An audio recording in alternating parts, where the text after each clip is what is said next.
Welcome to Obscurus, your weekly dose of paranormal fiction. Every Wednesday, Obscurus features new short stories and serialized novels written by novelist, screenwriter, and voiceover artist Biswajit Banerjee.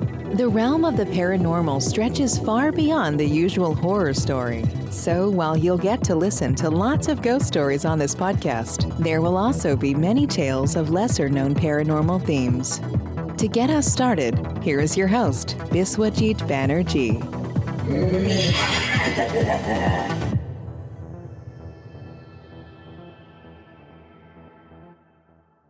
Welcome to another enthralling episode of Obscurus, where the unseen becomes seen and the ordinary blurs with the extraordinary.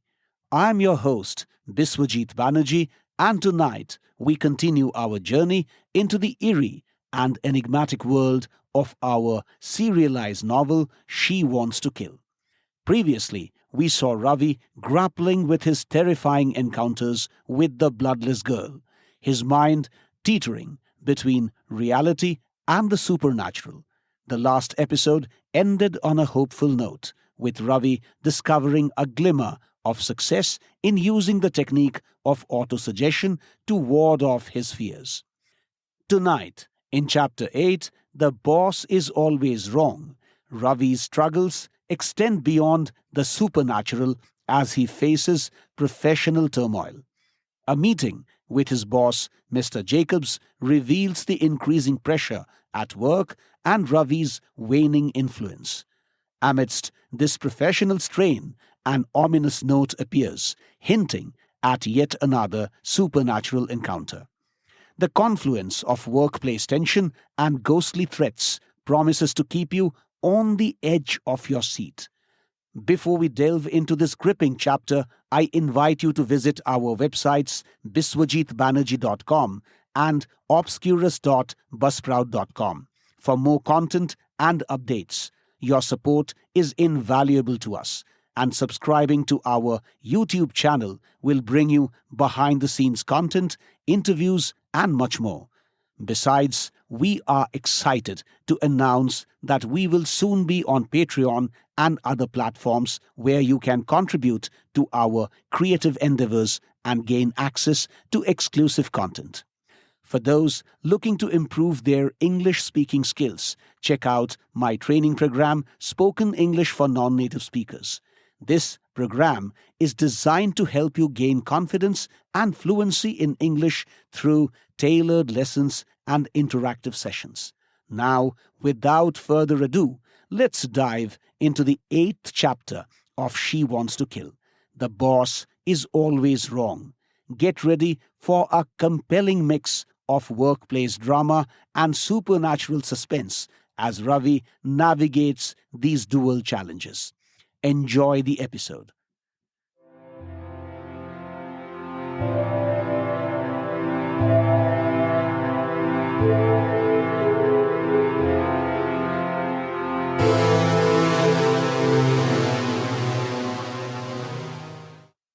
She Wants to Kill. Chapter 8. The Boss is Always Wrong. Written and performed by Biswajit Banerjee.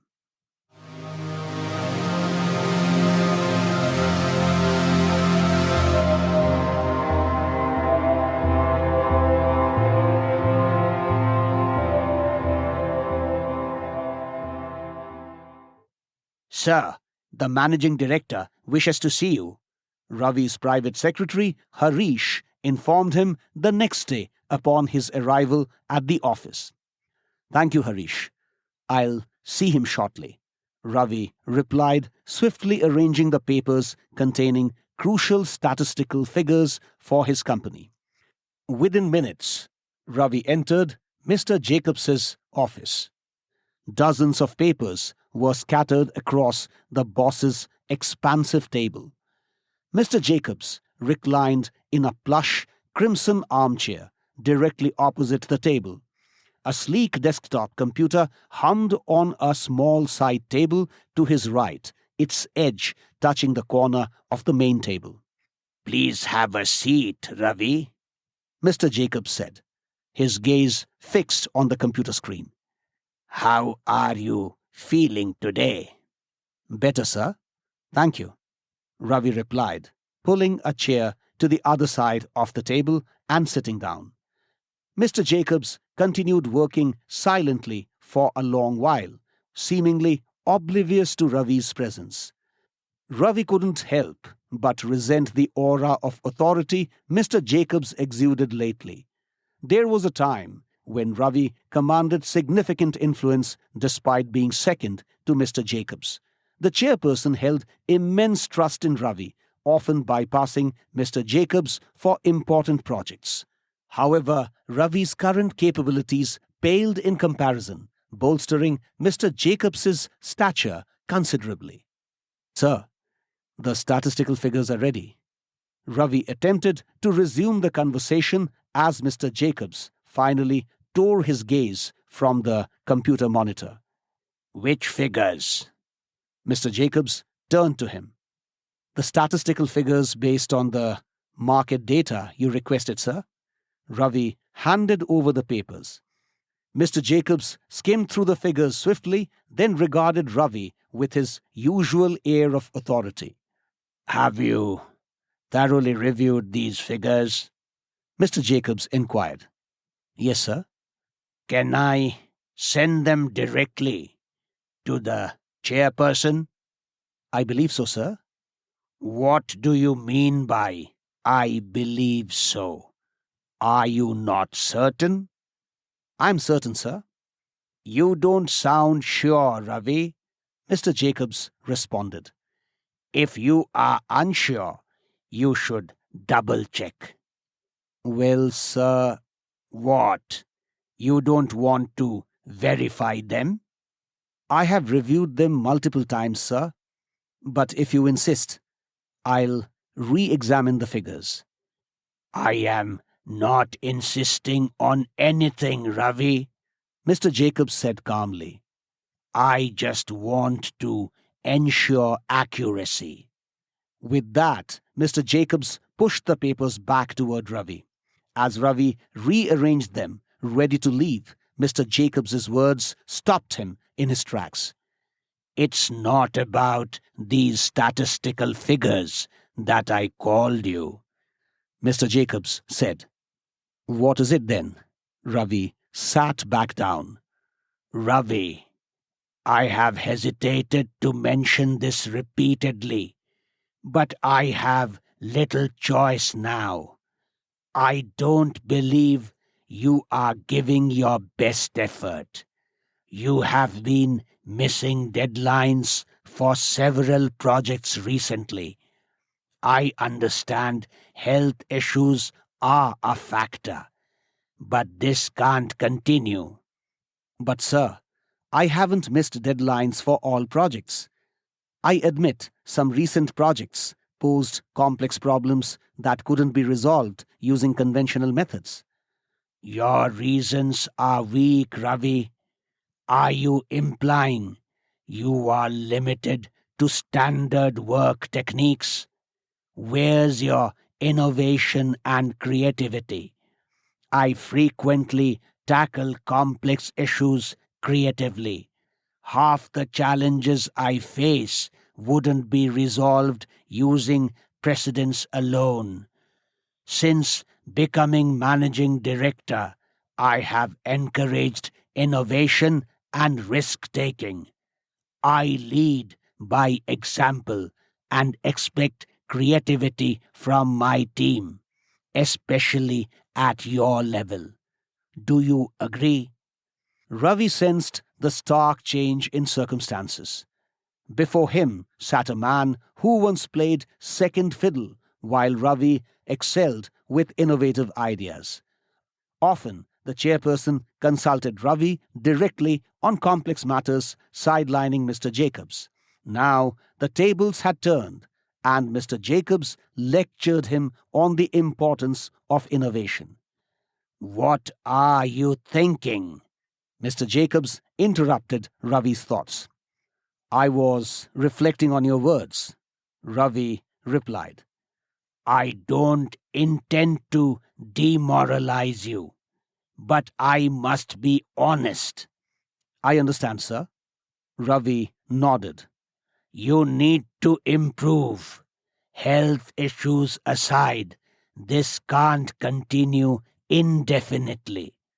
But, sir, I am not making excuses. Perhaps you don't realize I'm still undergoing treatment. Ravi protested softly. Your words suggest you are medically unfit for the job. Is that what you are saying? Not at all, sir. Ravi replied firmly but respectfully. I'm under treatment, and occasionally my health issues flare up. It doesn't mean I'm unfit. Despite this, I have performed better than many assistant managing directors. Ravi, it's unprofessional to compare yourself to others. As your superior, I assess your performance, Mr. Jacobs stated firmly. Today, I will be blunt. You are not performing well. Do you understand? Ravi nodded, feeling resigned. Returning to his office, Ravi slumped into his chair, noticing a note placed centrally beneath a paperweight. Someone ensured he would notice it. Removing the paperweight, he read the printed message. Be at Prince Square at 6:30 p.m. today. Ravi had no clue who sent it. He called his personal secretary's extension. Did anyone visit my office? Ravi asked. I don't know, sir. Harish replied. There's a note on my table. Any idea who left it? No, sir. Contact Central Control. Check CCTV footage outside and inside my office. If possible, review it yourself. I need to know who was here. Understood, sir. After hanging up, Ravi stared at the note, feeling helpless. Something about it felt ominous. He couldn't fathom its origin or intent. Perhaps it was from the bloodless girl, a possibility he couldn't dismiss. He eagerly awaited the CCTV footage. If it confirmed her presence, he would face an undeniable threat. It would disprove Dr. Malhotra, Kavita, and Bikash, but offered no solace. If she existed, death loomed closer. The intercom's ring snapped Ravi from his thoughts. Harish's extension number blinked on the display. Yes, Harish. Any news? Ravi answered hurriedly. CCTV cameras in our wing aren't operational today. No footage is available. Harish reported. Okay, Ravi replied, crestfallen, replacing the receiver. Reflecting on the day's events, Ravi suspected the note came from the bloodless girl. The malfunctioning cameras seemed too coincidental. Was she still watching him? Death seemed imminent.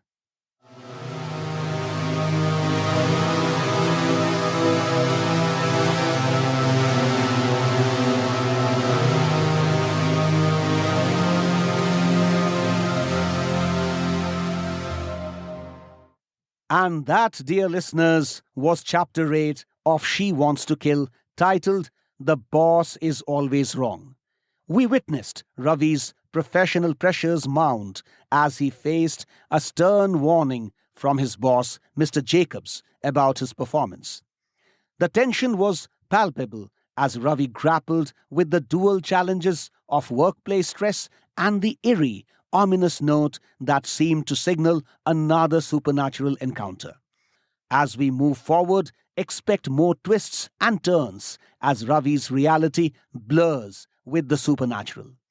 Next week, we will delve deeper into the mysterious note and its implications for Ravi's fragile mind. Don't forget to visit our websites for updates and additional content, and subscribe to our YouTube channel. Your support on Patreon will help us bring you more episodes filled with suspense and mystery. Also, check out my training program, Spoken English for Non-Native Speakers, designed to help you gain confidence and fluency in English. Thank you for joining me on this eerie adventure. Until next time, keep your senses sharp and your lights dim, for the shadows are never far away. Stay curious, stay cautious, and always be ready for the unexpected. Following my talk, enjoy the thematic music for this episode titled Why is the Candle Flickering? This AI music composition perfectly captures the episode's eerie and unsettling atmosphere. As Ravi navigates his ghostly encounters and the chilling presence of the bloodless girl, the haunting melodies of this piece underscore the tension and fear that permeate his experiences. The music enhances the narrative by reflecting Ravi's inner turmoil and the persistent sense of dread that defines his journey. This piece is an auditory embodiment of the episode's suspenseful and mysterious themes. This is Biswajit Banerjee signing off.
Thanks for listening to Obscurus. If you like what you heard, please subscribe and visit biswajitbanerjee.com for more information about Biswajit's books, movies, documentaries, and other creative pursuits. We shall see you next Wednesday with another episode of Obscurus. Till then, take care.